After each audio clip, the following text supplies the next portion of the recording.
Di hari ulang tahunku yang ke-30, adik dan rekan kerjaku tiba-tiba batal datang. Hanya ada satu pesan yang kuterima, kunci diri di kamar, jangan keluar kemana-mana, percaya padaku. Jam 11 malam, seseorang menyalakan TV dan menayangkan rekaman masa lalu. Ternyata dia adalah... Sebelum ceritanya dimulai, silakan tulis di kolom komentar dari daerah mana saja teman-teman yang menonton cerita ini. Jangan lupa like dan subscribe agar channel ini bisa semakin berkembang dan bisa mempersembahkan cerita yang lebih menarik lagi. Aku menatap pantulan diriku di cermin besar yang tergantung di lorong apartemen. Gaun merah marun berbahan satin ini melekat sempurna di tubuhku, memberikan kesan elegan sekaligus tegas. Malam ini adalah malam yang penting. Bukan karena aku akan memenangkan penghargaan bisnis atau menutup kesepakatan besar, melainkan karena angka itu. 30 tahun adalah tonggak sejarah bagi banyak wanita. Dan bagiku, Sarah, ini adalah bukti bahwa aku bisa berdiri tegak di atas kaki sendiri. Aku merapikan sedikit tatanan rambutku yang mulai turun, lalu menarik napas panjang. Aroma masakan yang sedap menguar dari arah dapur, bercampur dengan wangi lilin aromaterapi vanila yang sengaja kunyalakan di sudut ruang tamu. Aku melirik jam dinding yang berdetak konstan. Pukul 7 malam kurang 15 menit. Seharusnya, sebentar lagi bel pintu akan berbunyi. Semuanya sudah siap.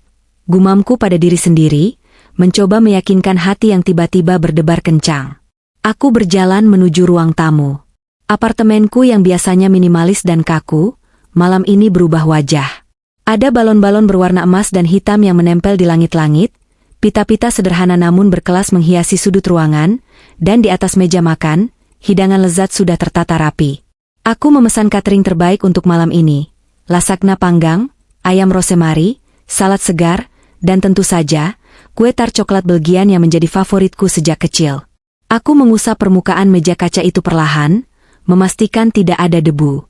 Aku perfeksionis, dan itu adalah sifat yang membawaku ke posisi manajer pemasaran di usia muda, tapi juga sifat yang sering membuatku kesepian. Malam ini, aku ingin mengubah itu. Aku mengundang 5 rekan kerja terdekatku dan tentu saja, adik laki-lakiku satu-satunya, Bayu. Bayu berjanji akan membawakan es krim dan minuman soda.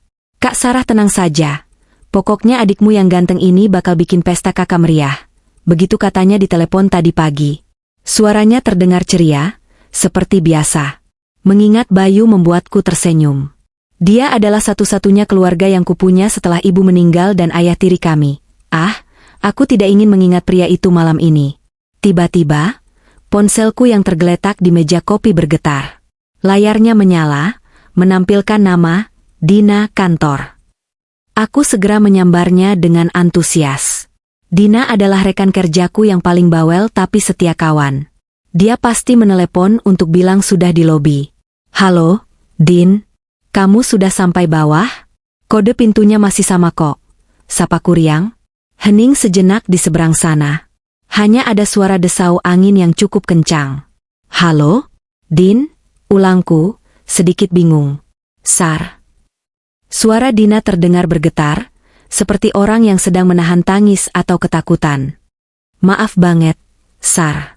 Aku nggak bisa datang malam ini. Senyumku perlahan memudar. Loh? Kenapa? Kamu sakit? Atau nyasar? Ban mobilku pecah, Sar. Dua-duanya, jawab Dina cepat. Nada bicaranya aneh, terburu-buru. Aku lagi nunggu derek di jalan tol. Kayaknya bakal lama banget. Maaf ya, happy birthday, Sarah. Aku tutup dulu. Tunggu, Din. Kamu di tol mana? Perlu aku ban? Tut. Sambungan terputus. Aku menatap layar ponsel dengan kening berkerut. Ban pecah dua-duanya sekaligus? Itu kesialan yang luar biasa. Tapi yang lebih menggangguku adalah nada suaranya. Dina terdengar panik, bukan kesal seperti orang yang biasanya mengalami ban bocor. Aku menghela napas, mencoba berpikir positif. Mungkin dia memang sedang stres di jalan tol yang gelap. Masih ada 4 orang lagi. Pesta ini tidak akan gagal hanya karena 1 orang absen. 5 menit kemudian, ponselku bergetar lagi. Kali ini dari Pak Teguh, senior di divisiku. Halo, Pak Teguh. Bapak sudah dekat? Tanyaku, berusaha menjaga nada suaraku tetap ceria. Sarah, saya minta maaf sekali. Suara berat Pak Teguh terdengar. Anak saya tiba-tiba demam tinggi.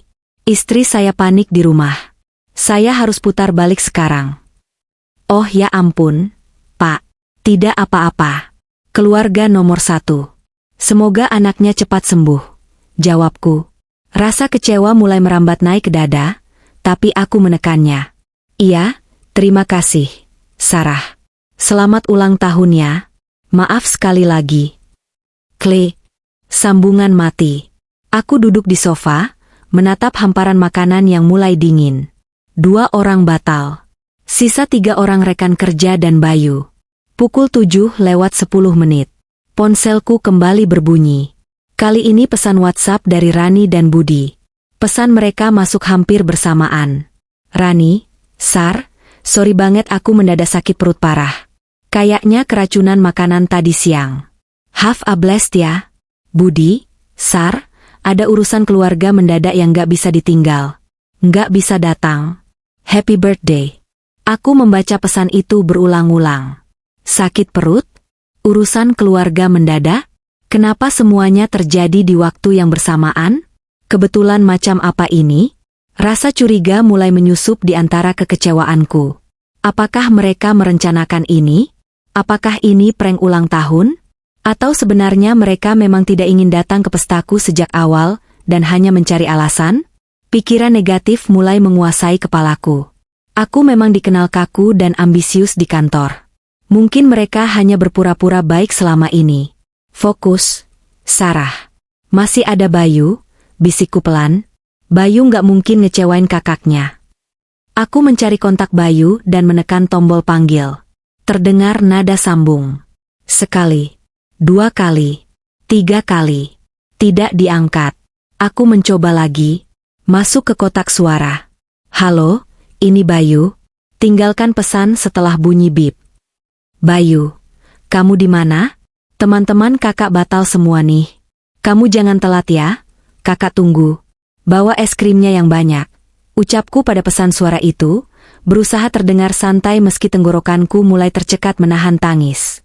Waktu terus berjalan. Jarum jam bergeser ke angka 8. Lalu setengah 9. Apartemenku sunyi senyap. Musik jazz lembut yang kuputar dari speaker Bluetooth terdengar seperti ejekan di telinga. Lilin-lilin aromaterapi mulai meleleh separuh. Lasagna di meja sudah tak lagi mengeluarkan uap panas. Aku sendirian. Benar-benar sendirian di hari ulang tahunku yang ke-30. Rasa sedih yang mendalam perlahan berubah menjadi perasaan ganjil yang tidak nyaman. Alasan-alasan mereka terngiang di kepalaku. Ban pecah dua-duanya. Sakit perut mendadak. Anak demam. Semuanya terjadi dalam rentang waktu 15 menit sebelum acara dimulai. Dan Bayu? Kenapa Bayu tidak bisa dihubungi?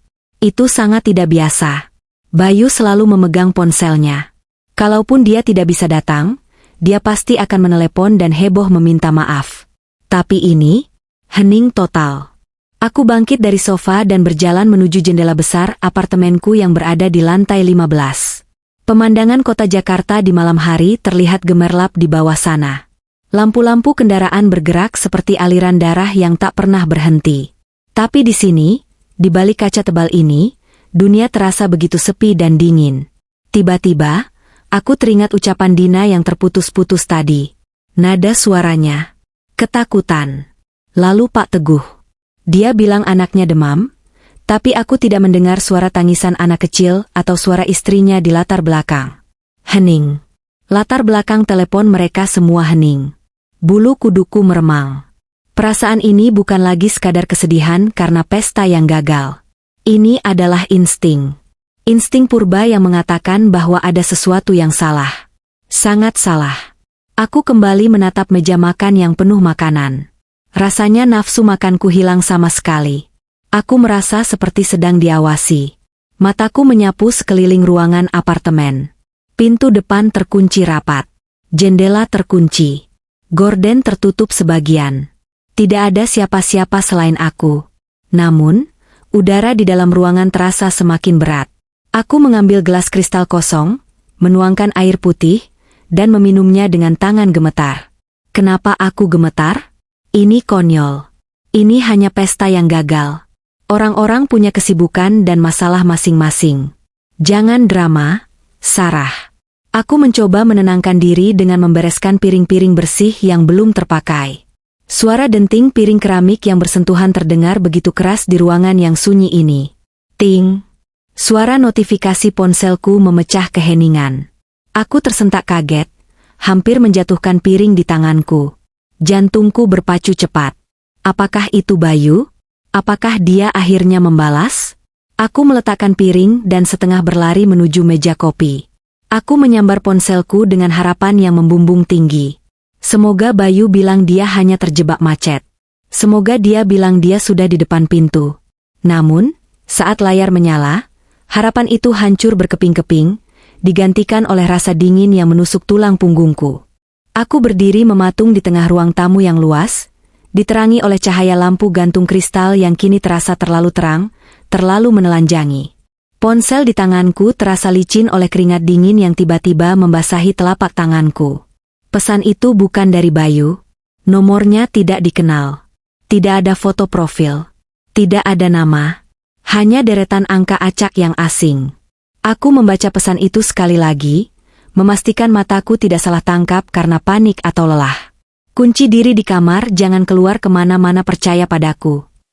Darahku berdesir hebat. Napasku tertahan di tenggorokan. Kalimat itu pendek, tanpa tanda baca yang benar, tapi pesannya begitu kuat dan mendesak. Siapa ini? Bisikku pada ruang kosong. Suaraku terdengar parau, hilang ditelan kesunyian apartemen. Jempolku dengan gemetar mengetik balasan. Siapa ini? Apa maksudnya? Ini Bayu? Aku menekan tombol kirim.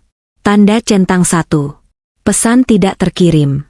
Aku mencoba menelepon nomor itu. Nomor yang Anda tuju sedang tidak aktif atau berada di luar jangkauan. Suara operator wanita yang datar itu terdengar seperti vonis. Pikiranku berpacu liar. Apakah ini lelucon? Apakah Dina dan yang lain sedang mengerjaiku? Apakah mereka bersembunyi di suatu tempat, menunggu aku ketakutan lalu melompat keluar sambil berteriak, "Surprise!" "Halo?" teriakku lantang, mencoba menantang keheningan. Kalau ini prank, ini nggak lucu. Keluar sekarang. Hening. Hanya suara berdengung dari lemari es di dapur yang menjawabku. Tidak ada tawa tertahan. Tidak ada suara langkah kaki mengendap-endap. Aku menatap pesan itu lagi. Percaya padaku. Ada nada keakraban dalam kalimat itu yang membuatku merinding. Siapapun pengirimnya, dia tahu aku sedang sendirian. Dia tahu aku sedang ada di rumah. Dan yang paling mengerikan, dia menyuruhku mengunci diri di kamar. Kenapa? Apa yang ada di luar kamar? Apa yang ada di ruang tamu ini bersamaku? Tiba-tiba, mataku menangkap pergerakan bayangan di sudut mata. Aku menoleh cepat ke arah jendela balkon. Tirai tipis berwarna putih itu bergoyang pelan. Angin, tapi jendela tertutup rapat. Pendingin ruangan menyala, tapi posisinya tidak mengarah ke sana. Instingku berteriak keras kali ini. Lari, Sarah. Lakukan apa yang pesan itu bilang. Rasa rasional dan logika bisnisku mencoba melawan. Ini gila, Sarah. Kamu wanita dewasa. Masa takut sama SMS iseng? Tapi tubuhku bereaksi lain. Kakiku mundur selangkah, menjauhi area terbuka ruang tamu. Aku teringat alasan-alasan aneh rekan kerjaku. Ban bocor dua-duanya. Merasa diikuti. Bayu yang hilang kabar. Dan sekarang pesan ini. Potongan-potongan puzzle itu mulai menyatu membentuk sebuah gambar yang mengerikan. Seseorang sengaja mengosongkan rumahku. Seseorang memastikan aku sendirian malam ini. Dan orang itu mungkin sudah ada di sini. Rasa takut itu meledak seketika. Aku tidak lagi peduli apakah ini lelucon atau bukan. Aku berbalik dan berlari menuju lorong kamar tidurku. Bunyi tak-tak dari hak tinggi sepatuku terdengar menggema di lantai kayu, seolah mengejar langkahku sendiri. Aku mencapai pintu kamar tidur utama, membukanya dengan kasar, lalu membantingnya menutup. Tanganku gemetar hebat saat memutar kunci pintu. Klik. Aku memasang rantai pengaman tambahan. Srek. Aku bersandar pada daun pintu, Napasku memburu, dadaku naik turun dengan cepat seolah aku baru saja lari maraton.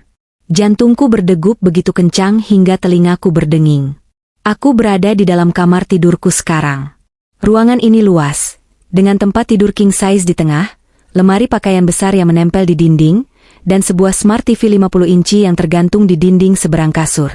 Lampu kamar belum kunyalakan, hanya cahaya remang dari lampu jalanan di luar yang menembus celah gorden tebal, menciptakan bayangan-bayangan panjang yang menakutkan di lantai. Oke, Sarah. Tenang. Tenang, ucapku pada diri sendiri sambil memegang dada. Kamu sudah di kamar. Kamu sudah kunci pintu. Aku meraba dinding, mencari saklar lampu. Tapi tanganku terhenti di udara. Jika ada orang di luar sana, menyalakan lampu akan memberitahu posisiku. Atau lebih buruk lagi, jika mereka bisa melihat dari celah bawah pintu, mereka akan tahu aku sudah sadar. Aku memutuskan untuk membiarkan kamar tetap gelap. Mataku mulai beradaptasi dengan kegelapan. Aku berjalan pelan, setengah berjingkat, menuju tempat tidur dan duduk di tepi kasur. Ponsel masih kugenggam erat seperti jimat penyelamat. Aku menatap layar ponsel lagi.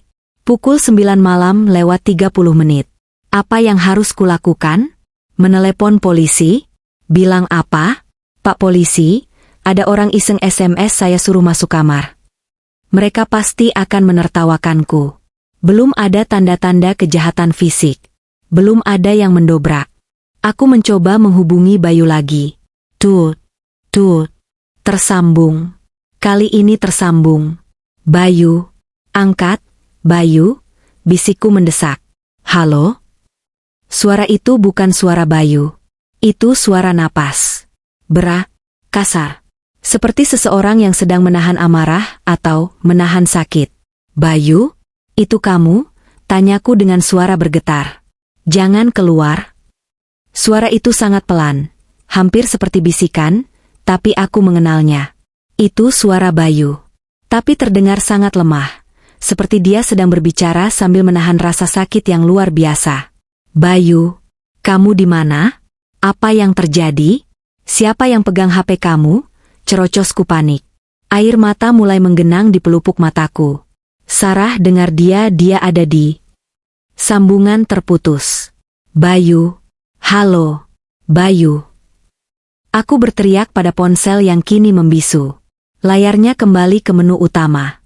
Aku mencoba menelepon balik, tapi kali ini ponsel Bayu tidak aktif. Tubuhku lemas. Ponsel terlepas dari genggamanku dan jatuh ke atas kasur empuk. Bayu dalam bahaya. Adikku dalam bahaya.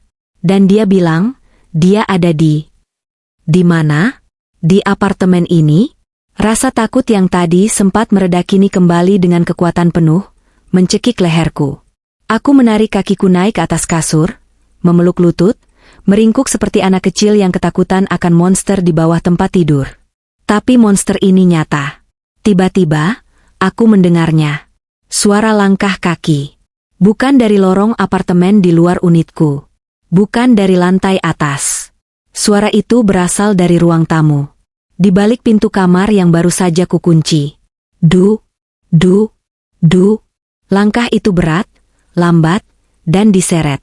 Suara sol sepatu bot yang berat menghantam lantai parket. Aku membekap mulutku sendiri dengan kedua tangan, menahan jeritan yang siap meledak. Air mata panas meleleh di pipiku. Seseorang benar-benar ada di dalam. Seseorang telah masuk ke apartemenku. Bagaimana caranya? Aku tidak mendengar pintu depan dibuka. Aku tidak mendengar jendela dipecahkan. Kecuali dia sudah ada di sini sejak tadi. Pikiran itu membuat perutku mual. Apakah dia bersembunyi di kamar mandi tamu? Di gudang kecil dekat dapur? Apakah dia mengamatiku saat aku menata makanan? Saat aku bersenandung kecil mempersiapkan pesta ulang tahunku sendiri? Saat aku menelepon Dina dengan riang? Suara langkah kaki itu berhenti tepat di depan pintu kamarku. Aku bisa melihat bayangan kaki menghalangi celah cahaya di bawah pintu. Dia berdiri di sana, diam, mendengarkan. Aku menahan napas sekuat tenaga, berdoa agar detak jantungku tidak terdengar sampai keluar. Sesaat kemudian, gagang pintu kamarku bergerak perlahan. Turun lalu naik lagi. Dia mencobanya. Dia tahu aku di dalam. Karena pintu terkunci, dia tidak memaksanya. Gagang pintu berhenti bergerak. Bayangan kaki itu bergeser menjauh, kembali ke arah ruang tamu. Aku menghembuskan napas perlahan, namun kelegaan itu hanya sesaat. Terdengar suara krek yang nyaring dari ruang tengah. Suara lakban yang ditarik, atau suara dekorasi pestaku yang dirusak, lalu suara benda jatuh. Prang! Seperti piring pecah. Dia sedang menghancurkan pestaku. Dia sedang mengobrak-abrik ruang tamu. Aku meraih ponselku lagi, tanganku gemetar hebat saat menekan tombol 110.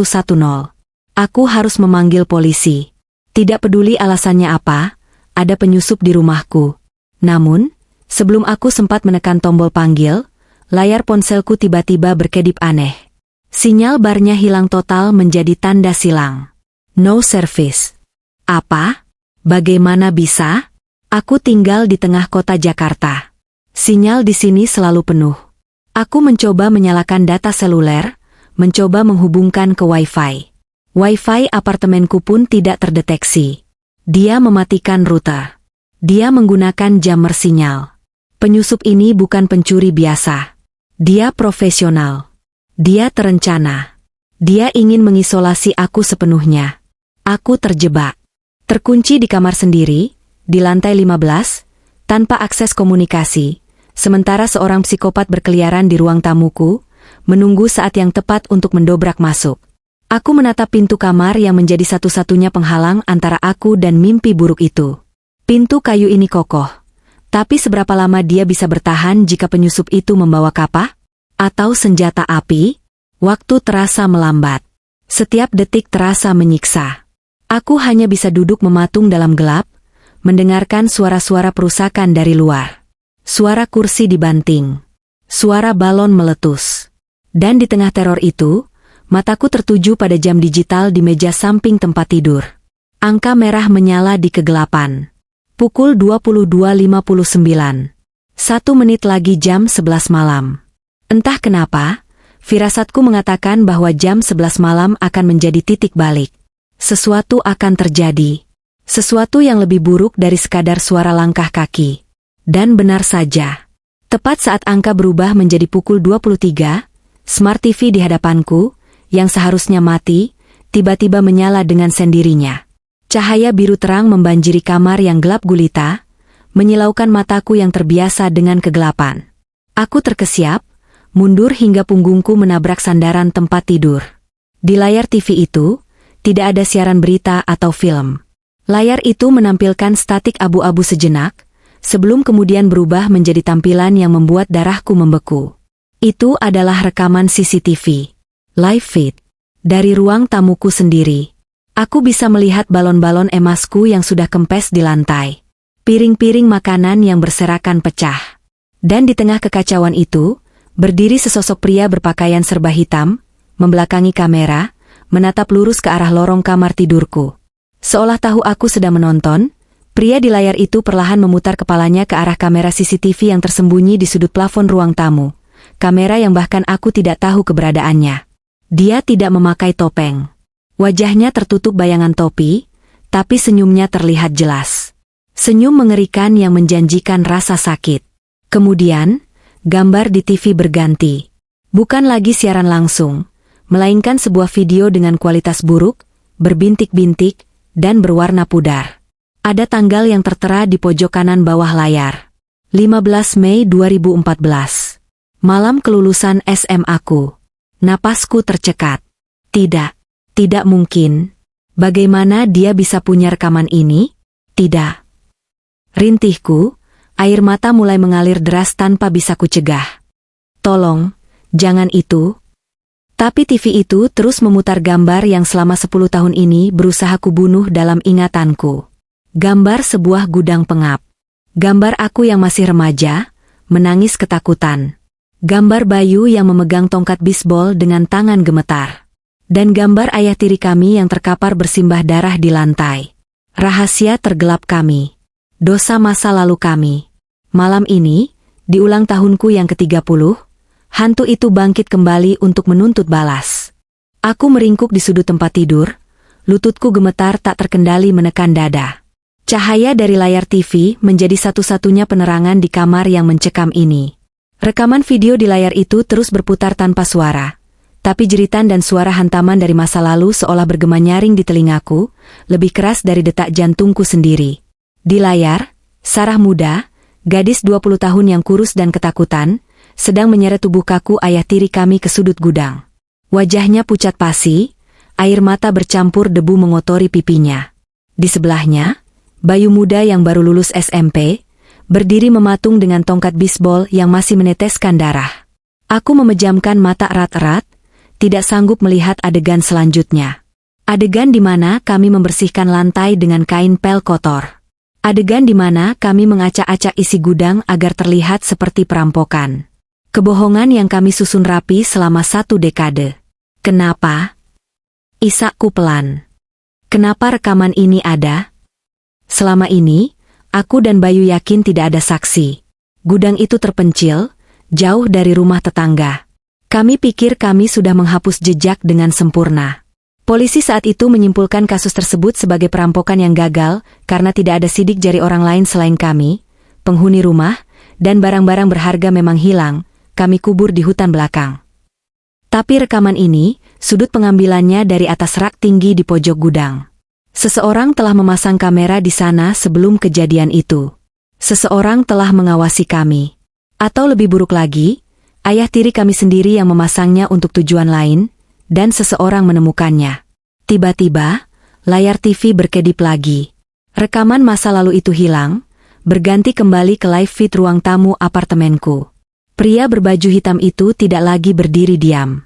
Dia kini berjalan mendekati kamera, wajahnya mendekat hingga memenuhi layar. Dia mengenakan masker medis hitam dan topi hoodie yang menutupi sebagian besar wajahnya, hanya menyisakan sepasang mata yang tajam dan dingin. Dia mengangkat tangannya, menunjukkan sebuah kertas ke arah kamera. Tulisan tangan di kertas itu besar dan kasar, ditulis dengan spidol merah. Buka pintunya, atau semua orang akan menonton film ini.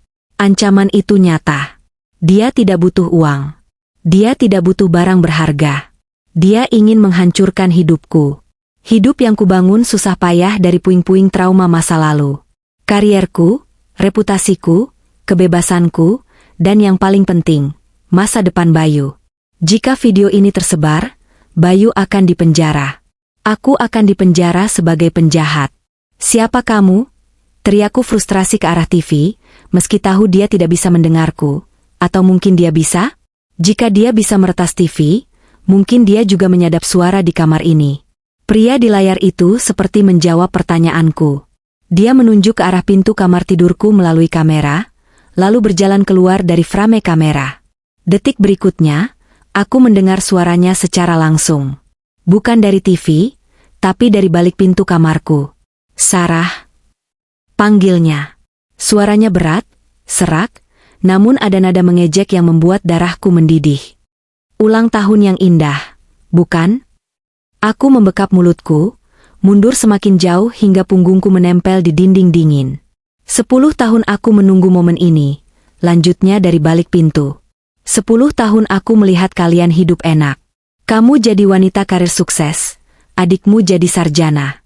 Sementara aku hidup di neraka yang kalian ciptakan. Siapa dia? Anak kandung ayah tiri kami? Setahuku ayah tiri kami tidak punya anak lain selain anak dari pernikahan pertamanya yang sudah lama putus hubungan. Atau mungkin, anak dari seseorang yang kami rugikan? Kamu pikir kamu bisa lari dari dosa? Sarah? Tanyanya lagi, kali ini disertai hantaman keras di pintu. Deuge. Aku menjerit kecil. Pintu kayu itu bergetar. Buka pintunya, Sarah. Kita bicara baik-baik. Atau aku tekan tombol, upload, sekarang juga. Grup WhatsApp kantormu, Facebook, Instagram, semuanya sudah terhubung di laptopku di luar sini. 1 klik, dan booming. Sarah si manajer marketing jadi Sarah si pembunuh. Pikiranku buntu. Aku tidak bisa membiarkan itu terjadi. Tapi membuka pintu sama saja dengan menyerahkan nyawaku padanya. Dia pasti akan membunuhku, atau menyiksaku. Tidak mungkin dia hanya ingin bicara. Jangan, teriakku akhirnya, suaraku pecah. Jangan sebarkan. Apa maumu? Uang? Aku punya uang. Ambil semua perhiasanku di laci meja rias di luar.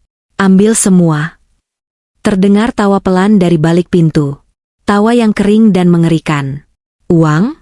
Kamu pikir ini soal uang? Ini soal keadilan, Sarah. Keadilan buat ayahku. Ayahku? Jadi dia benar anak kandung ayah tiri kami? Dia monster. Balasku berteriak, amarah tiba-tiba memberiku sedikit keberanian. Dia mau memperkosa aku malam itu. Bayu cuma membela kakaknya. Itu pembelaan diri. Itu kata kalian. Bentaknya balik, lebih keras. Ayahku memang kasar, tapi dia tidak pantas mati seperti anjing di tangan bocah ingusan. Suara hantaman kembali terdengar, kali ini diikuti suara gesekan logam. Dia sedang mencoba mencongkel kunci pintu. Aku panik.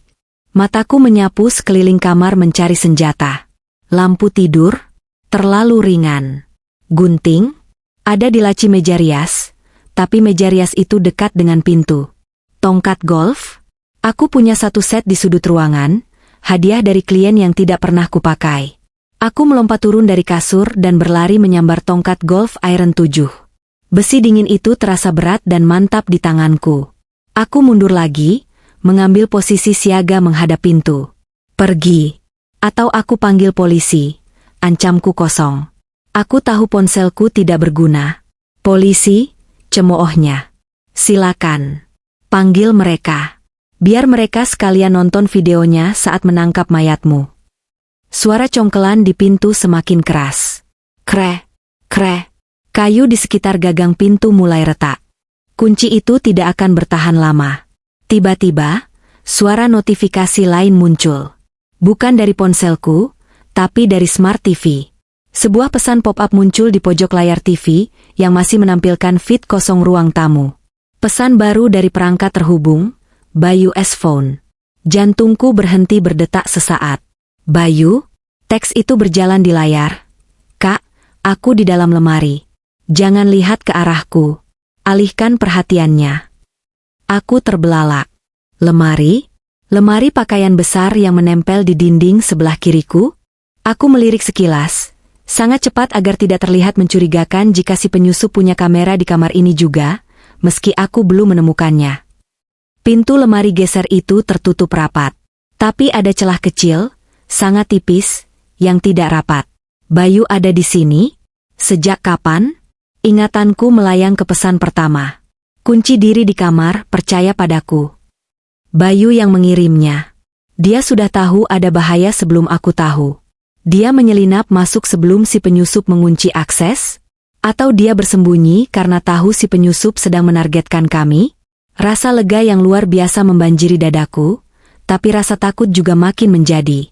Bayu ada di sini, tapi kami berdua terjebak. Dan adikku yang bodoh itu malah bersembunyi di lemari bukannya lari mencari bantuan. Tapi pesan itu bilang, alihkan perhatiannya. Bayu punya rencana. Aku harus percaya padanya. Seperti malam itu, 10 tahun lalu. Kami selamat karena kami saling percaya. Aku menarik napas dalam-dalam, mengencangkan cengkeramanku pada tongkat golf. Aku harus membuat si penyusup fokus padaku, sepenuhnya padaku, agar Bayu bisa bergerak. Oke, teriakku lantang, berusaha terdengar menyerah. Oke, aku nyerah. Jangan sebarkan videonya. Aku keluar. Suara congkelan berhenti.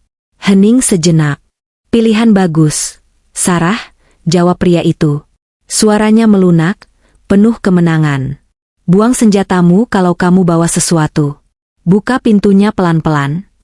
Aku melirik ke arah lemari. Tidak ada pergerakan. Aku takut. Ucapku dengan nada bergetar yang dibuat-buat, meski sebagian besar memang asli. Janji jangan sakiti aku. Buka saja pintunya, Sarah. Kita selesaikan ini. Aku melangkah mendekati pintu, tapi tidak membuang tongkat golfku. Aku memegangnya di tangan kanan, disembunyikan di balik tubuhku. Tangan kiriku terulur menyentuh kunci pintu. Jantungku berdegup kencang di telinga. 1, 2, aku memutar kunci itu. Klik. Lalu aku membuka rantai pengaman. Srek. Pintu terbuka sedikit. Celah gelap menganga. Dan dari celah itu, aku melihat mata pria itu. Mata yang penuh dendam, menatap lurus ke mataku. Dia tersenyum di balik maskernya. "Halo, cantik," bisiknya. Dia mendorong pintu dengan kuat hingga terbuka lebar. Aku mundur selangkah, mengangkat tongkat golfku siap memukul. Tapi matanya tidak tertuju padaku atau tongkat golfku. Matanya melebar, menatap sesuatu di belakangku. Menatap lemari yang pintunya kini terbuka lebar. Dari kegelapan lemari, Bayu melompat keluar seperti peluru. Kejadian selanjutnya berlangsung sangat cepat. Seperti potongan-potongan adegan film aksi yang diputar dengan kecepatan ganda. Bayu tidak membawa senjata. Dia hanya bermodalkan tubuhnya yang kini jauh lebih kekar dibanding 10 tahun lalu. Dia menerjang punggung pria itu saat perhatian si penyusup teralihkan olehku. "Brengsek!" teriak pria itu kaget. Mereka berdua jatuh berguling ke lantai kamar tidurku, menabrak meja rias hingga botol-botol parfum mahalku berjatuhan dan pecah. Aroma mawar dan kaca yang hancur memenuhi udara. "Bayu!" teriakku.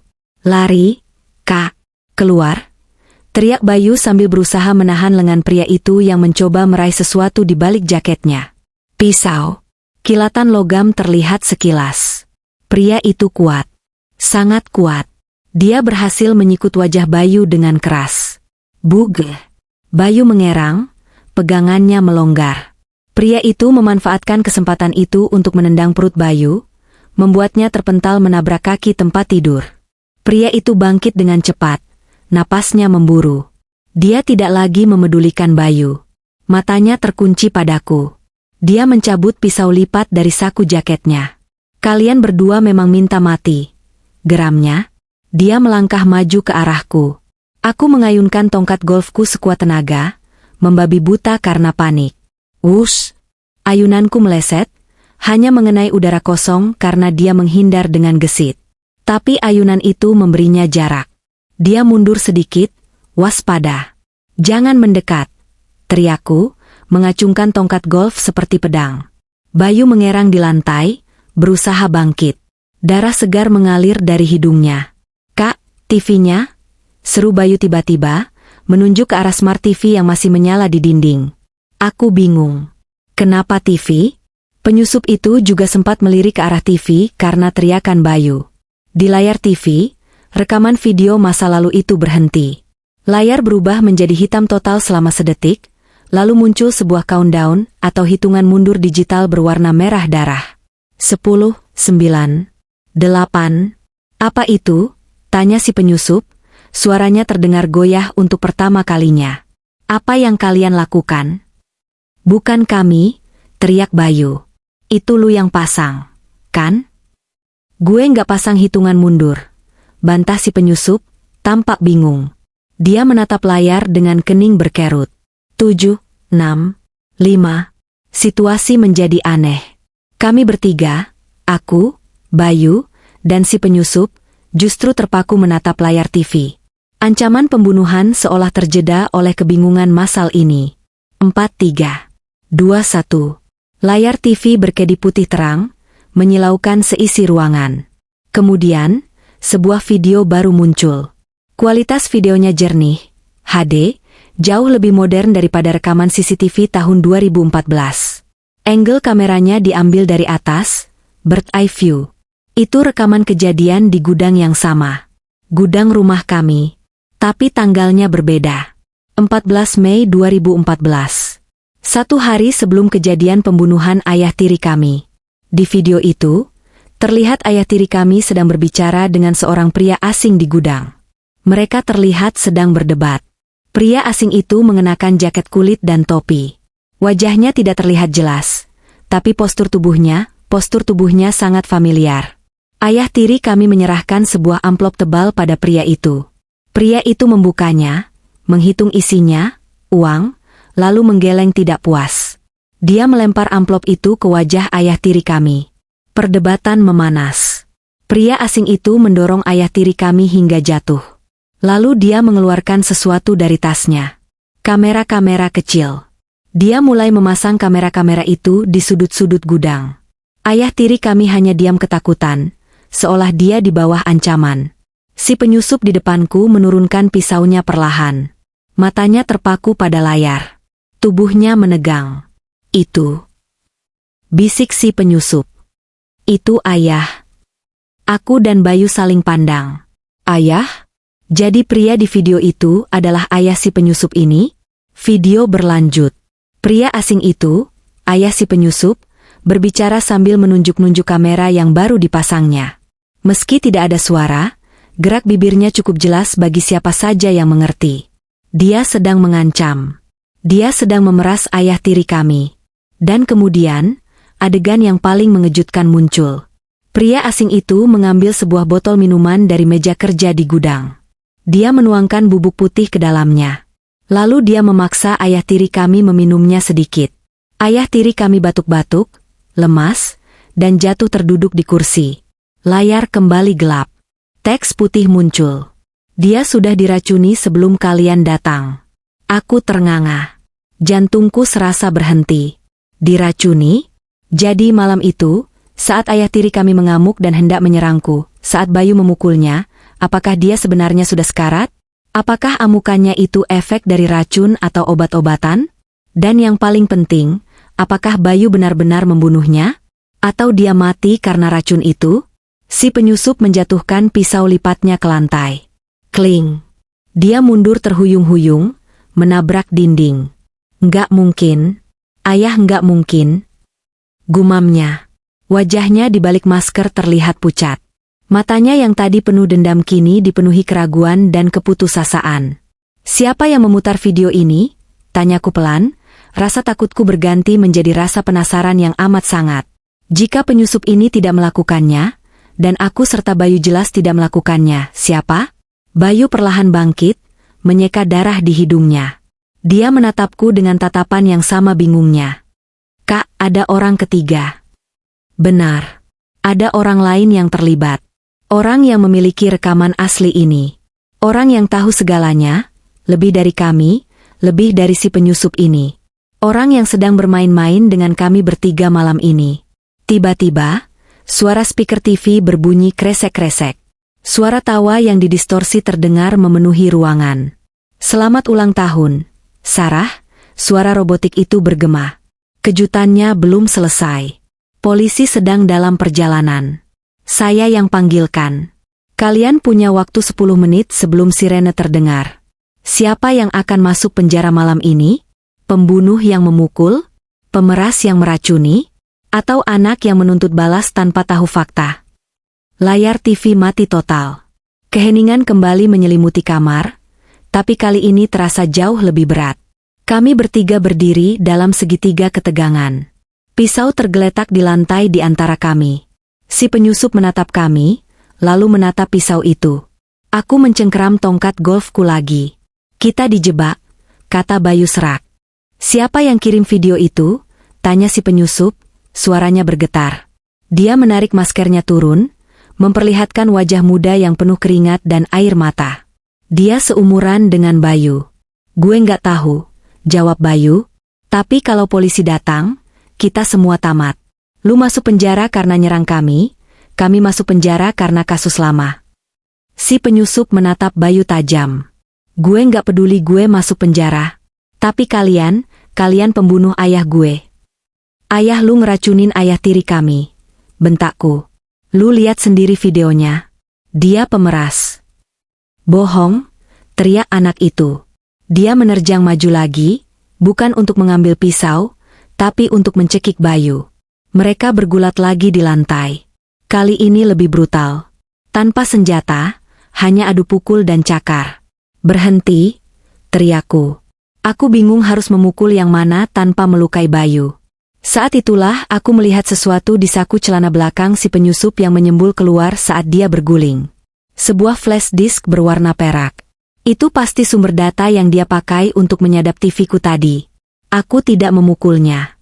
Aku menjatuhkan tongkat golfku dan ikut terjun ke lantai, bukan untuk memisahkan mereka, tapi untuk merebut flash disk itu. Bayu, tahan dia, teriakku. Bayu mengerti. Dia mengunci leher si penyusup dengan lengan kekarnya. Ambil, Kak. Aku merogoh saku celana anak itu. Dia meronta hebat, menendang-nendang. Kakinya mengenai bahuku, sakit sekali, tapi aku tidak peduli. Jariku menyentuh logam dingin itu. Dapat. Aku menarik flash disk itu keluar dan segera berguling menjauh. Gue pegang buktinya, teriakku sambil mengangkat flash disk itu tinggi-tinggi. Kalau lu nggak berhenti, gue patahin ini sekarang juga. Semua data lu, semua akses lu, hilang. Si penyusup berhenti meronta. Napasnya tersengal-sengal. Bayu masih menahan lehernya, tapi tidak lagi menekan terlalu keras. Itu satu-satunya salinan. Desis anak itu. Bagus, kataku, berdiri dengan napas memburu. Sekarang kita bicara. Atau kita semua busuk di penjara 10 menit lagi. Sirene polisi sayup-sayup mulai terdengar dari kejauhan. Waktu kami habis. Suara sirene polisi yang sayup-sayup terdengar dari kejauhan itu seperti jam pasir yang pecah, menumpahkan butiran waktu yang semakin menipis bagi kami bertiga. Di dalam kamar tidur yang berantakan, di antara pecahan kaca botol parfum dan aroma mawar yang menyengat bercampur bau keringat ketakutan, kami terjebak dalam segitiga konfrontasi yang memuakan. Aku berdiri dengan napas tersengal, tangan kananku menggenggam erat flash disk perak yang baru saja kurampas. Benda kecil ini terasa panas di telapak tanganku, seolah menyimpan bara api dari neraka yang siap membakar sisa hidupku. Di hadapanku, Bayu masih memiting leher pemuda penyusup itu, meski cengkeramannya mulai melonggar seiring dengan guncangan mental yang baru saja menghantam kami lewat layar TV. Lepaskan dia, Bayu, perintahku pelan, namun tegas. Mataku tak lepas menatap pemuda itu, sang tamu tak diundang yang wajahnya kini pucat pasi, lebih mirip hantu daripada pembunuh. Bayu menatapku ragu, napasnya memburu kasar. Darah dari hidungnya menetes ke lengan jaket si penyusup. Tapi Kak, dia berbahaya. Dia bisa nyerang lagi. Dia nggak akan nyerang, sahutku dingin, sambil mengacungkan flash disk itu sedikit lebih tinggi. Karena nyawanya ada di tanganku sekarang. Dan lebih dari itu, kurasa dia baru saja kehilangan alasan hidupnya. Bayu mendengus, lalu dengan kasar mendorong tubuh pemuda itu menjauh. Penyusup itu terhuyung, menabrak dinding di samping meja rias yang hancur, lalu merosot duduk di lantai. Dia tidak melawan. Dia bahkan tidak mencoba merebut kembali senjatanya yang tergeletak di tengah ruangan. Matanya kosong, menatap nanar ke arah layar TV yang kini gelap gulita setelah pesan ancaman dari pihak ketiga tadi. Ayahku bukan pembunuh. Gumamnya lirih. Suaranya pecah, terdengar seperti anak kecil yang tersesat di tengah badai. Video itu palsu. Itu rekayasa kalian, kan? Kalian orang kaya? Kalian bisa bayar orang buat bikin video deepfake. Aku melangkah mendekat, namun tetap menjaga jarak aman. Aku melihat kerapuhan di balik topeng keberanian yang tadi dia tunjukkan. Dia bukan pembunuh bayaran profesional. Dia hanya anak laki-laki yang terluka, sama seperti Bayu 10 tahun lalu. Kamu tahu itu bukan palsu, jawabku tajam. Kamu lihat sendiri tanggalnya. 14 Mei 2014. Sehari sebelum kejadian itu. Kamu mengenali jaket ayahmu, topi ayahmu, bahkan cara berjalannya. Kamu tahu itu asli. Pemuda itu menggeleng kuat-kuat, menarik rambutnya sendiri dengan frustrasi. Nggak mungkin. Ayah bilang dia cuma mau nagih utang. Dia bilang ayah tiri kalian nipu dia dalam bisnis tanah. Ayahku orang baik, dia hancur gara-gara kalian. Ayahmu meracuni ayah tiri kami. Potongku, suaraku meninggi menekan egonya. Kamu lihat bubuk putih itu? Kamu lihat bagaimana ayah tiri kami jatuh lemas? Itu sebabnya malam itu dia mengamuk tidak terkendali tapi fisiknya lemah. Itu sebabnya satu pukulan dari Bayu bisa fatal. Karena organ dalamnya sudah rusak duluan oleh racun ayahmu. Kalimat itu meluncur dari mulutku seperti muntahan lahar panas yang sudah lama terpendam. Selama 10 tahun, aku hidup dalam bayang-bayang rasa bersalah bahwa aku telah membiarkan adikku menjadi pembunuh demi menyelamatkanku. Setiap kali melihat Bayu melamun, aku merasa dosa itu menggerogoti jiwaku. Aku yang menyeretnya ke dalam kegelapan. Aku yang menyuruhnya membersihkan darah. Tapi malam ini, kebenaran baru terungkap. Dosa masa lalu itu ternyata memiliki lapisan yang lebih kelam. Bayu tiba-tiba tertawa. Tawa yang kering, sumbang, dan mengerikan. Dia menyandar di kaki tempat tidur, menatap langit-langit kamar. Jadi, Bayu terengah, air mata mulai mengalir di sudut matanya. Jadi gue nggak bunuh orang? Gue mukul mayat hidup? Gue bukan pembunuh. Pertanyaan itu menggantung di udara, berat dan menyesakan. Aku menatap adikku dengan hati hancur. 10 tahun masa mudanya dirampas oleh rasa takut akan penjara. Dia tidak berani mengejar cita-citanya menjadi polisi, karena takut latar belakangnya terbongkar. Dia hidup dalam paranoia, selalu waspada, selalu siap lari. Dan ternyata, beban itu seharusnya dibagi dengan pria yang sedang meringkuk di sudut kamar ini. Kita semua korban. Bayu, bisikku, air mataku ikut menetes. Ayah tiri yang bajingan, ayah dia yang pemeras dan peracun, mereka yang bikin dosa. Kita anak-anaknya yang harus cuci piring kotor mereka. Aku beralih menatap si penyusup lagi. Siapa namamu? Dia diam saja, masih syok. Siapa namamu? Bentakku, kali ini suaraku menggema memenuhi ruangan sempit itu, mengalahkan suara sirene yang makin mendekat. Penyusup itu tersentak. Dia mendongak, matanya merah. Rian, jawabnya serak. Oke, Rian. Dengar baik-baik, kataku sambil berjongkok sedikit, mensejajarkan mataku dengannya. Kamu datang ke sini mau menghancurkan hidupku, karena kamu pikir kami yang bikin hidupmu susah. Kamu pikir kami pembunuh ayahmu. Tapi nyatanya, ayahmu yang memulai semua ini. Dia memeras ayah tiri kami. Mungkin ayah tiri kami tidak punya uang, jadi ayahmu meracuninya sebagai peringatan, tapi dosisnya kelebihan. Atau mungkin dia memang niat membunuh. Ayahku hilang setelah malam itu. Selarian, suaranya bergetar menahan amarah dan tangis. Dia nggak pernah pulang. Polisi bilang dia kabur karena kasus penipuan lain. Ibu sakit-sakitan sampai meninggal. Aku putus sekolah. Aku jadi gelandangan. Sementara aku lihat Instagram kamu, Sarah sang CEO muda. Makan enak, pesta mewah. Di mana keadilannya? Keadilan? Aku tertawa sinis. Kamu pikir hidupku enak? Kamu pikir aku bisa tidur nyenyak setiap malam? Aku kerja keras bagai kuda untuk melupakan wajah ayah tiri kami yang mati dengan mata melotot itu. Aku bangun bisnis ini supaya aku punya kekuasaan. Supaya nggak ada lagi laki-laki yang bisa injak-injak aku atau adikku. Uang ini, apartemen ini benteng pertahanan, Rian. Bukan hasil foya-foya. Emosiku meledak. Segala tekanan yang kusembunyikan di balik wajah dingin wanita karir runtuh malam ini. Dan sekarang, lanjutku, menunjuk ke arah TV yang mati. Ada pihak ketiga. Orang yang mengirim video ayahmu itu. Orang yang memanggil polisi. Kita semua boneka buat dia. Kamu pikir kamu yang teror aku? Enggak, Rian. Kamu cuma alat. Ada orang lain yang punya rekaman asli itu. Ada orang lain yang tahu ayahmu meracuni ayah tiri kami. Rian terdiam, mencerna kata-kataku. Logika mulai kembali ke matanya yang liar. Dia melihat ke arah flash disk di tanganku. Di dalam situ, kata Rian pelan, menunjuk flash disk.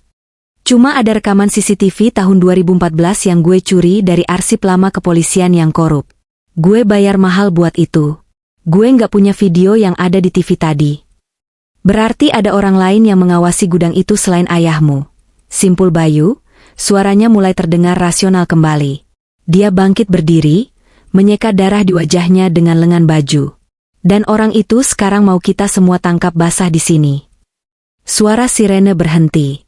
Berganti dengan suara decit ban mobil yang berhenti mendadak di lobi apartemen di bawah sana. Lampu rotari biru merah memantul samar-samar di jendela kamarku yang gordennya sedikit terbuka. Mereka sudah di bawah, kata Bayu tegang. Dia berjalan ke jendela, mengintip sedikit. 2 mobil patroli. Polisi beneran, Kak, bukan satpam.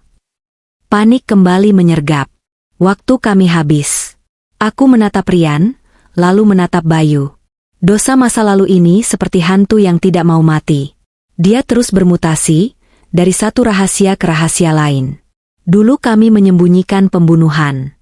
Sekarang, kami harus menyembunyikan fakta bahwa ada konspirasi racun dan pemerasan, ditambah lagi ada penyusup di kamarku yang baru saja menghajar kami. Jika polisi masuk sekarang, mereka akan menemukan kondisi kamar yang hancur berantakan, Rian yang babak belur, Bayu yang berdarah, dan kemungkinan besar, pihak ketiga, akan mengirimkan video bukti itu ke polisi saat mereka mendobrak pintu. Kita harus ambil keputusan, kataku cepat, otakku berputar mencari jalan keluar layaknya saat menghadapi krisis perusahaan. Rian, kalau polisi masuk dan menangkapmu, kamu bakal kena pasal berlapis. Penyerangan, penyusapan, pemerasan, UU ITE. Kamu bakal tua di penjara. Dan kamu gak akan pernah tahu siapa yang sebenarnya menjebak ayahmu dan ayah tiri kami. Rian menatapku dengan tatapan takut. Terus gue harus apa? Lompat dari lantai 15? Kita kerja sama, putusku. Ide gila itu muncul begitu saja. Untuk malam ini saja. Kerja sama? Bayu melotot. Kak, dia baru aja nendang perut gue. Dan lu baru aja matahin hidung gue. Balas Rian sengit. Diam, bentakku. Dengar, kalau kita saling tuduh, kita semua hancur. Polisi akan mengorek masa lalu. Video itu akan jadi bukti. Tapi kalau kita punya narasi yang sama, kita bisa ulur waktu untuk cari tahu siapa dalang sebenarnya. Narasi apa? Tanya Rian curiga. Bahwa kamu adalah tamu undangan, jawabku cepat, menyusun skenario di kepalaku. Kita bertengkar masalah pribadi. Masalah utang piutang lama, bukan soal pembunuhan. Video di TV itu, kita bilang itu prank orang iseng yang ngehack sistem apartemen. Kita pura-pura nggak tahu apa-apa soal isinya. Polisi nggak akan sebodoh itu, bantah Bayu. Polisi butuh laporan korban untuk bertindak lebih jauh. Jelasku. Kalau aku sebagai pemilik unit bilang ini cuma salah paham antar teman yang emosi, dan aku nggak mau nuntut, mereka cuma bisa nahan Rian sebentar untuk gangguan ketertiban. Itu lebih baik daripada tuduhan pembunuhan. Rian menimbang-nimbang tawaran itu. Dia tidak punya pilihan. Namun, sebelum kesepakatan itu terkunci, suara bel pintu apartemenku berbunyi. Ting tong. Bukan gedoran polisi, tapi bel pintu yang sopan. Kami bertiga membeku.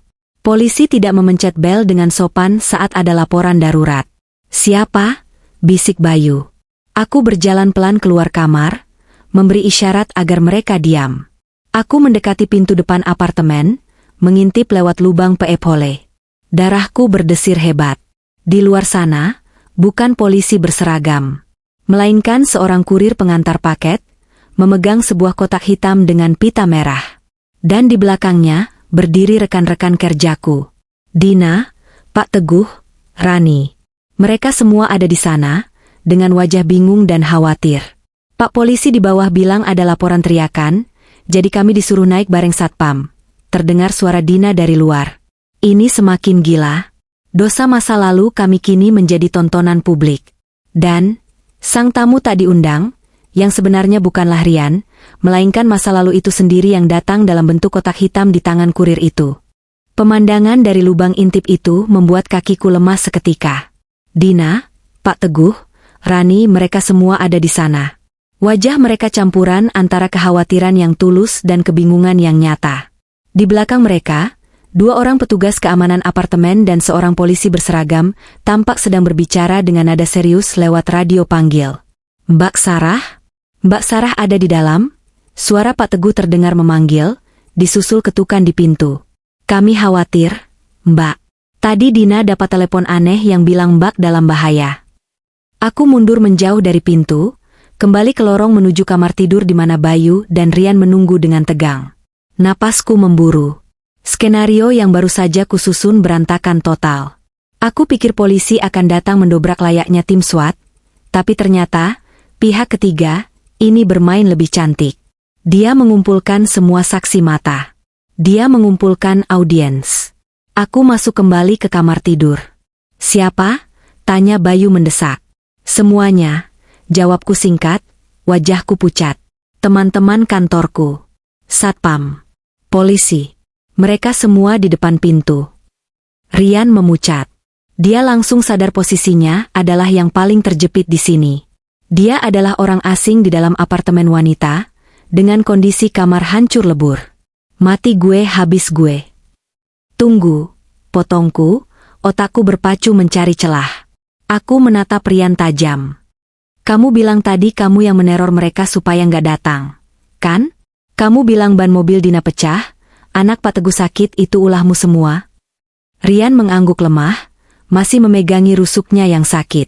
Iya, gue bayar orang bengkel buat sebar paku di jalan yang biasa dilewatin temen lo. Gue retas sistem smart home Pak Teguh buat matiin AC kamar anaknya biar panas dan dikira demam. Gue kirim SMS ancaman ke yang lain pakai nomor samaran. Aku ternganga.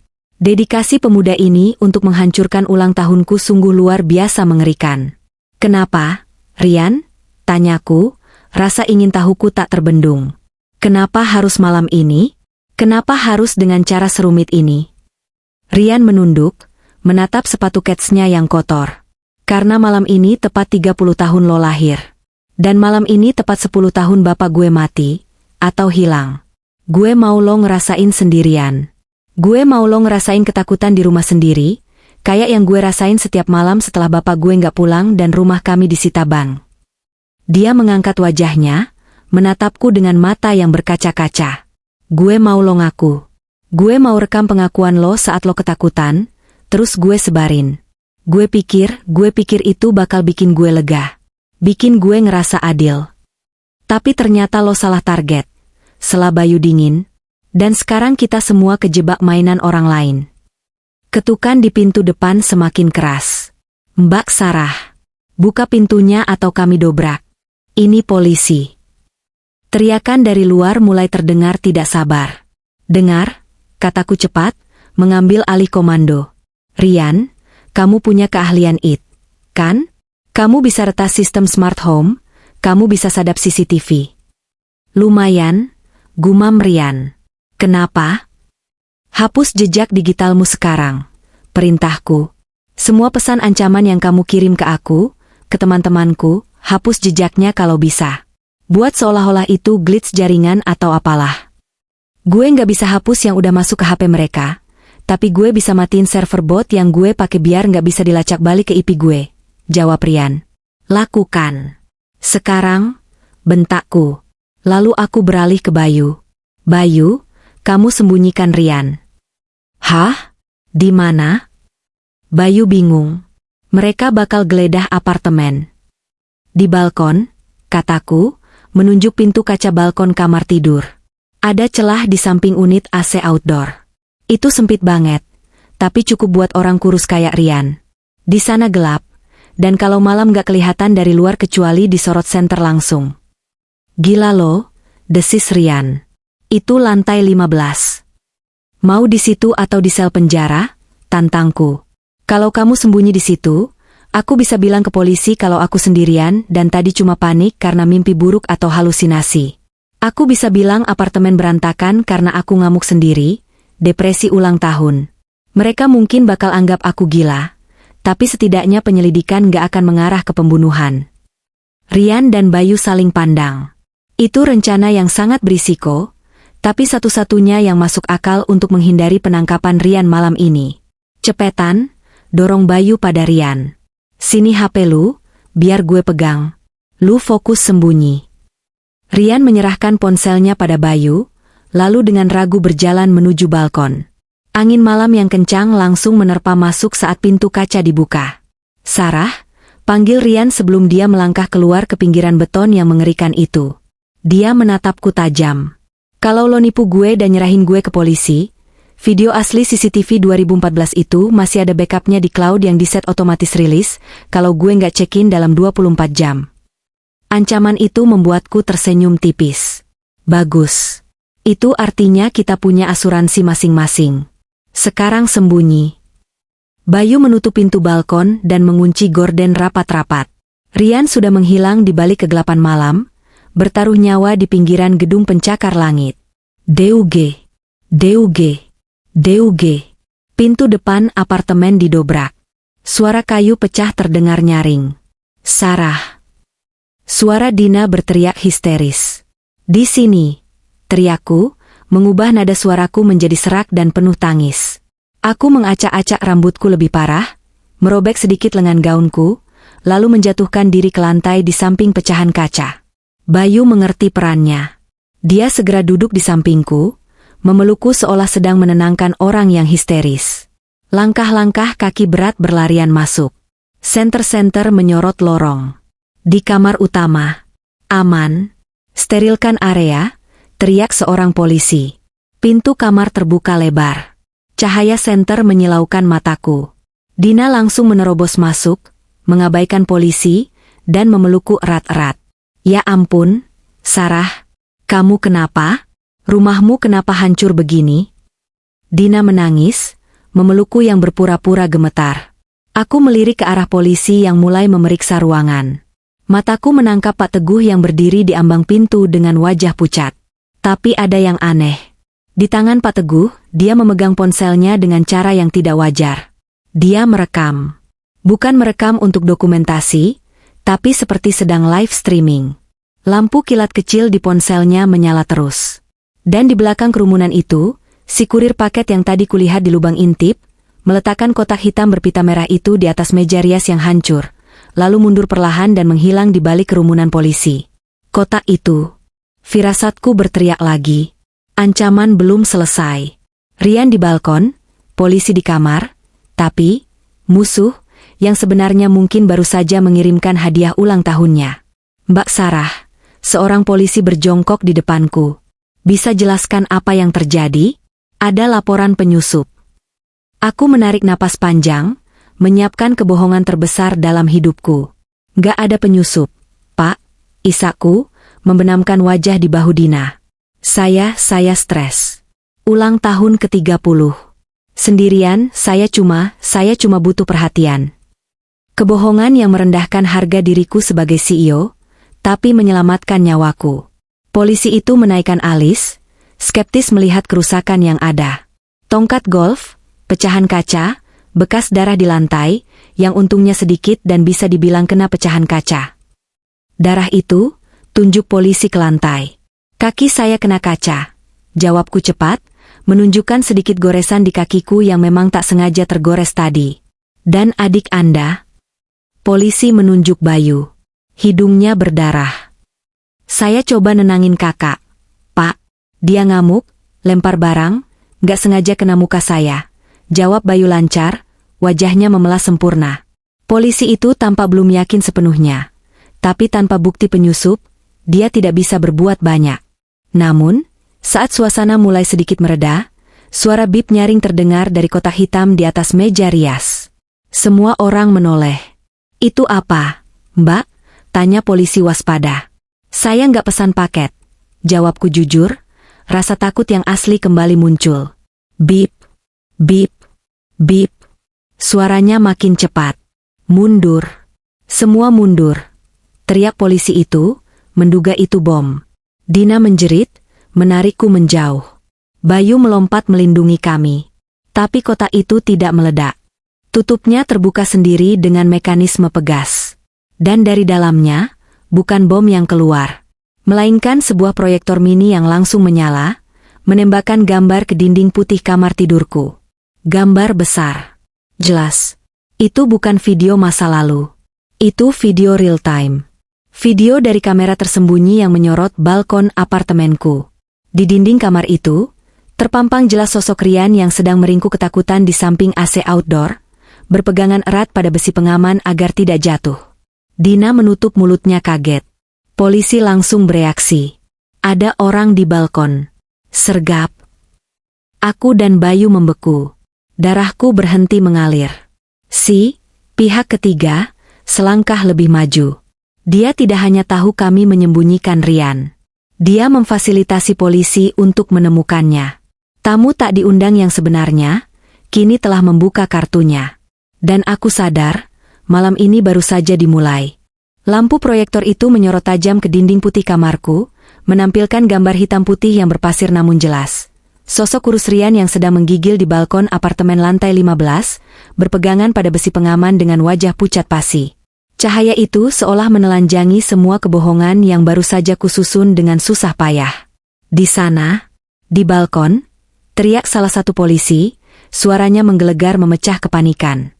Aku merasa seolah lantai di bawah kakiku runtuh. Waktu seakan berhenti saat dua petugas berseragam lengkap menerobos melewati aku dan Bayu, menendang pintu kaca balkon hingga terbuka lebar. Angin malam yang dingin dan kencang langsung menderu masuk, mengacak-acak rambutku dan menerbangkan sisa-sisa dekorasi pesta yang hancur. Angkat tangan. Jangan bergerak. Teriakan perintah itu disusul suara keributan. Rian, yang sudah tersudut dan tak punya jalan lari selain melompat ke kematiannya, mengangkat kedua tangannya dengan gemetar. Wajahnya di layar proyektor, dan kini terlihat langsung dari balik pintu kaca, menunjukkan kepasrahan total. Dia ditarik kasar masuk ke dalam kamar, dijatuhkan ke lantai, dan dalam hitungan detik, bunyi klik logam yang dingin terdengar. Borgol telah terpasang. Bawa dia, perintah komandan polisi yang memiliki kumis tebal dan tatapan tajam. Rian diseret bangun. Dia menatapku. Tatapannya bukan tatapan kemarahan, melainkan tatapan anak kecil yang dikhianati. Dia pikir aku menjebaknya. Dia pikir aku yang menyalakan proyektor itu untuk menyerahkannya pada polisi. Bukan aku, Rian. Sumpah bukan aku.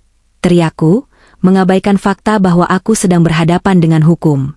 Diam, bentak polisi itu padaku. Dia berbalik menatapku dan Bayu dengan tatapan menyelidik yang mengerikan. Mbak Sarah, Anda bilang Anda sendirian? Anda bilang ini karena stres? Lalu siapa laki-laki yang bersembunyi di balkon Anda ini? Selingkuhan? Atau komplotan? Mulutku terkunci. Dina, Pak Teguh, dan Rani berdiri kaku di dekat pintu kamar. Wajah mereka pucat. Dina menutup mulutnya dengan tangan, matanya membelalak tak percaya. Dia melihat kehancuran di kamar ini, melihat Rian yang babak belur, melihat Bayu yang berdarah, dan menyadari bahwa sahabatnya, Sarah si wanita karir sempurna, menyimpan rahasia yang sangat gelap. Sarah. Lirih Dina, suaranya penuh kekecewaan. Apa yang sebenarnya terjadi? Aku ingin menjawab, tapi suara tawa itu kembali terdengar. Bukan dari Rian. Bukan dari polisi. Tapi dari kotak hitam di atas meja rias, kotak yang memancarkan proyektor itu. Luar biasa. Suara robotik yang didistorsi itu memenuhi ruangan, membuat semua orang, termasuk polisi, terdiam dan menoleh ke sumber suara. Drama yang sangat mengharukan. Polisi sudah mengamankan tersangka, tapi apakah mereka menangkap penjahat yang sebenarnya? Polisi yang memegangi Rian mengerutkan kening. Siapa itu? Matikan alat itu. Salah satu petugas mencoba meraih kotak itu, tapi tiba-tiba gambar di dinding berubah. Proyeksi Rian di balkon hilang, berganti menjadi tampilan dokumen-dokumen digital yang bergulir cepat. Surat tanah, laporan keuangan, dan foto-foto lama. Pak polisi, suara itu melanjutkan, nadanya mengejek. Laki-laki yang kalian tangkap itu bernama Rian. Anak dari Kusuma, pria yang diracuni 10 tahun lalu di gudang rumah Sarah. Dan wanita yang berdiri di sana, Sarah, beserta adiknya, Bayu, adalah orang yang mengubur kasus itu. Cukup, teriakku. Aku tidak tahan lagi. Jantungku rasanya mau meledak. Rahasia itu dibongkar paksa di depan semua orang yang kuhormati. Di depan karierku. Di depan hukum. Siapa ini? Teriak komandan polisi, kini mengarahkan senternya ke kotak itu seolah benda itu adalah tersangka hidup. Saya adalah keadilan, jawab suara itu. Atau mungkin kalian bisa panggil saya? Saksi mata kedua. Gambar di dinding berubah lagi. Kali ini menampilkan sebuah live stream dari sudut pandang seseorang yang sedang duduk di dalam mobil. Di kejauhan, terlihat gedung apartemenku. Saya menonton kalian dari bawah, kata suara itu. Saya mengirim Rian sebagai pion. Saya memanggil polisi sebagai eksekutor. Dan sekarang, saya memberikan bukti pamungkas. Layar memproyeksikan video CCTV tahun 2014, video yang sama dengan yang dilihat Rian tadi. Video ayah Rian meracuni ayah tiriku. Video perkelahian. Video Bayu memukul. Semuanya diputar ulang dalam ukuran raksasa di dinding kamar tidurku. Dina menjerit kecil saat melihat adegan pemukulan itu. Pak Teguh membuang muka. Rani gemetar. Polisi-polisi itu terpaku. Mereka melihat bukti tindak pidana pembunuhan, atau setidaknya penganiayaan berat yang menyebabkan kematian, terpampang jelas di depan mata mereka. Suasana berubah drastis. Rian bukan lagi satu-satunya tersangka. Polisi-polisi itu perlahan memutar tubuh mereka, kini menghadap ke arahku dan Bayu. Tangan mereka turun ke pinggang, mendekati sarung senjata atau borgol cadangan. "Sarah Anindya," kata komandan polisi itu, suaranya kini dingin dan formal. "Bayu Prasetyo, kalian berdua ikut kami ke kantor. Sekarang." Bayu melangkah maju, berdiri di depanku seolah ingin menjadi tameng. "Kakak saya nggak salah. Saya yang mukul. Kakak saya cuma ngelindungin saya." "Itu diputuskan di pengadilan, Dek," jawab polisi itu tegas. "Borgol mereka." Duniaku runtuh. Kehancuran yang kutakutkan selama 10 tahun akhirnya terjadi tepat di malam ulang tahunku yang ke-30. Karierku tamat. Reputasiku hancur. Semua orang tahu. Namun, di tengah keputusasaan itu, mataku menangkap sesuatu di layar proyektor. Video itu diputar berulang-ulang. Dan di detik 15, saat ayah Rian menuangkan racun, ada kilatan cahaya dari jendela gudang. Kilatan blitz kamera. Ada orang lain di jendela gudang 10 tahun lalu. Otakku bekerja cepat. Adrenalin membanjiri sistem sarafku, mengubah rasa takut menjadi fokus yang tajam. Saksi mata kedua, ini bilang dia menonton dari bawah. Dia bilang dia adalah keadilan. Tapi kenapa dia punya angle video yang berbeda dari Rian? Rian punya video CCTV dari dalam gudang, hasil curian. Orang ini punya video yang merekam adegan racun dengan detail zoom. Itu bukan CCTV. Itu handycam. "Tunggu," teriakku lantang, mengangkat tangan kananku tinggi-tinggi. "Jangan bawa kami dulu. Lihat videonya." "Sudah cukup dramanya, Mbak," hardik polisi yang hendak memegang lenganku. "Lihat," teriakku histeris, menunjuk ke dinding. Detik ke-15. Ada kilatan lampu dari jendela. Ada orang lain yang merekam ayah Rian saat meracuni ayah tiri saya. Semua orang refleks menoleh ke dinding. Suara di kotak itu bilang dia, saksi mata kedua. Kataku cepat, napasku memburu. Berarti dia ada di sana malam itu. Dia bukan pahlawan keadilan. Dia ada di sana, melihat ayah Rian meracuni, melihat kami berkelahi, tapi dia diam saja. Dia merekam semuanya dan menyimpannya selama 10 tahun. Aku menatap kotak hitam itu dengan nyalang. "Siapa kamu? Kamu membiarkan ayah Rian mati keracunan atau dipukul, padahal kamu bisa mencegahnya. Kamu membiarkan kami, 2 anak kecil, jadi pembunuh, padahal kamu bisa lapor polisi saat itu juga. Kamu bukan keadilan. Kamu penimbun aib orang untuk memeras." Suara dari kotak itu hening sejenak. "Kamu memeras ayah tiri saya sebelumnya, kan?" tuduhku, menyambungkan titik-titik yang selama ini samar. "Ayah tiri saya punya banyak musuh. Kamu salah satunya. Kamu mau dia hancur. Saat ayah Rian datang buat nagih utang, kamu rekam. Saat kami datang, kamu rekam. Kamu menikmati kehancuran kami." Tiba-tiba, suara tawa dari kotak itu berhenti. Live stream dari mobil di bawah gedung bergoyang. Sepertinya si pemegang kamera kaget atau panik, karena analisisku tepat sasaran. "Pak polisi," kataku, beralih menatap komandan. "Orang ini ada di bawah gedung sekarang. Di mobil sedan hitam yang terlihat di pantulan kaca video stream itu. Tangkap dia. Dia punya rekaman asli yang membuktikan bahwa kematian ayah tiri saya bukan murni pembunuhan oleh kami, tapi ada unsur racun dari ayah Rian, dan ada unsur pembiayaan kejahatan dari dia." Polisi itu tampak ragu, tapi insting detektifnya terusik. Dia melihat ke layar, melihat pantulan dashboard mobil yang samar. "Unit 2, unit 3, komandan itu berbicara ke radio panggilnya. Sisir area parkir bawah dan jalan depan lobi. Cari sedan hitam yang mencurigakan, pengemudi kemungkinan sedang memegang perangkat elektronik. Periksa sekarang." "Siap, komandan."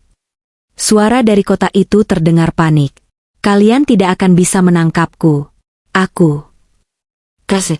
Suara putus. Proyektor mati. Kotak itu berasap sedikit. Sirkuitnya terbakar otomatis. Hening. Aku berdiri tegak. Napasku masih memburu, tapi rasa takut itu sudah hilang. Berganti dengan rasa lega yang aneh. Aku sudah telanjang. Rahasiaku sudah terbongkar. Tidak ada lagi yang perlu disembunyikan. Rian, yang masih diborgol di lantai, menatapku dengan pandangan baru. Bukan benci, tapi pemahaman. Kami berdua adalah anak-anak yang dipermainkan oleh dosa orang tua dan keserakahan pihak ketiga. Maaf, Mbak Sarah, kata komandan polisi itu pelan, memecah keheningan. Tapi prosedur tetap prosedur. Kalian bertiga harus ikut kami ke kantor untuk pemeriksaan lebih lanjut. Termasuk soal penemuan mayat 10 tahun lalu. Aku mengangguk pelan. Aku menoleh ke arah Dina dan Pak Teguh. Dina menangis, tapi dia mengangguk pelan padaku, seolah berkata hadapi saja. Aku mengulurkan kedua tanganku ke arah polisi. Silakan, Pak. Saya siap. Saya sudah lelah lari. Bunyi klik borgol yang dingin menyentuh pergelangan tanganku terasa bukan sebagai belenggu, melainkan sebagai kunci yang membuka penjara ketakutan yang selama ini mengurungku. Duduk di ruang interogasi kantor polisi ternyata tidak seseram yang kubayangkan selama 10 tahun ini. Ruangan itu dingin, bercat abu-abu kusam, dan berbau kopi basi serta asap rokok yang menempel di perabot. Di depanku, komandan polisi, yang ku ketahui bernama AKP Hendra, duduk sambil mengetuk-ngetukkan pena di atas meja besi. Sudah 3 jam aku diperiksa. Di ruangan sebelah, aku tahu Bayu dan Rian juga sedang menjalani hal yang sama. Jadi, kata AKP Hendra, membuka kembali berkas laporannya. Mari kita luruskan kronologinya. Sarah. Malam itu, 15 Mei 2014, kamu dan adikmu, Bayu, pergi ke gudang untuk menemui ayah tirimu karena dia mengancam akan menjual rumah peninggalan ibumu. Betul, Pak, jawabku tenang. Suaraku stabil, tidak lagi bergetar. Di sana, terjadi pertengkaran. Ayah tirimu menyerangmu, dan Bayu memukulnya dengan tongkat bisbol untuk membelamu. Ayah tirimu tewas. Lalu kalian panik dan merekayasa kejadian itu sebagai perampokan. Betul. Dan malam ini, 10 tahun kemudian, Rian Kusuma, anak dari pria yang diduga meracuni ayah tirimu sebelum kalian datang, masuk ke apartemenmu untuk memerasmu. Betul, Pak. Tapi Rian tidak tahu soal racun itu. Dia hanya tahu ayahnya hilang dan dia menyalahkan kami. Dia korban manipulasi juga. AKP Hendra menghela napas panjang, lalu meletakkan penanya. Dia menatapku lekat-lekat. Kamu tahu, Sarah. Berdasarkan bukti video yang pihak ketiga itu tayangkan, dan flash disk yang kamu serahkan, hasil forensik digital sementara membenarkan bahwa video itu asli. Ayah tirimu memang terlihat mengalami gejala keracunan sebelum dipukul. Mulut berbusa, gerakan motorik yang kacau.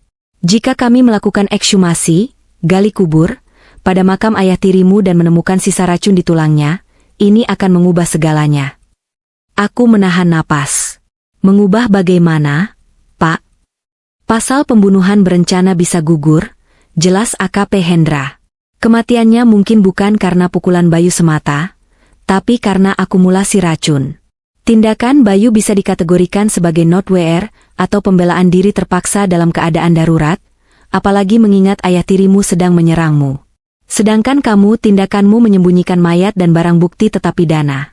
Tapi, dia berhenti sejenak, lalu tersenyum tipis. Tapi, pihak ketiga, yang kamu suruh kami kejar tadi, anggota saya berhasil mengamankannya di parkiran basemen. Mataku membelalak.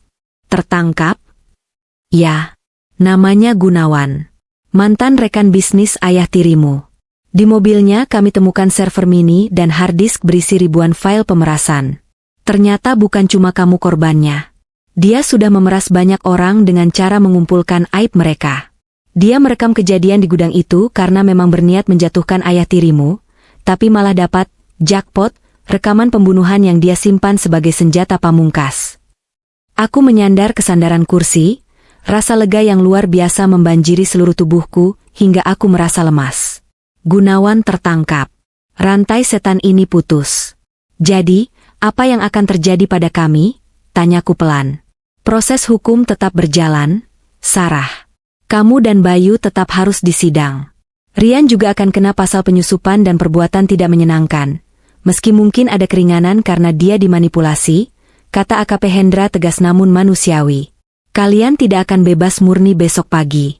Mungkin kalian akan dipenjara beberapa tahun. Tapi kami tidak lagi hidup dalam bayang-bayang, potongku. Tepat. Pintu ruang interogasi terbuka. Seorang petugas membawa masuk Bayu. Adikku terlihat lelah, matanya bengkak, tapi saat melihatku, dia tersenyum.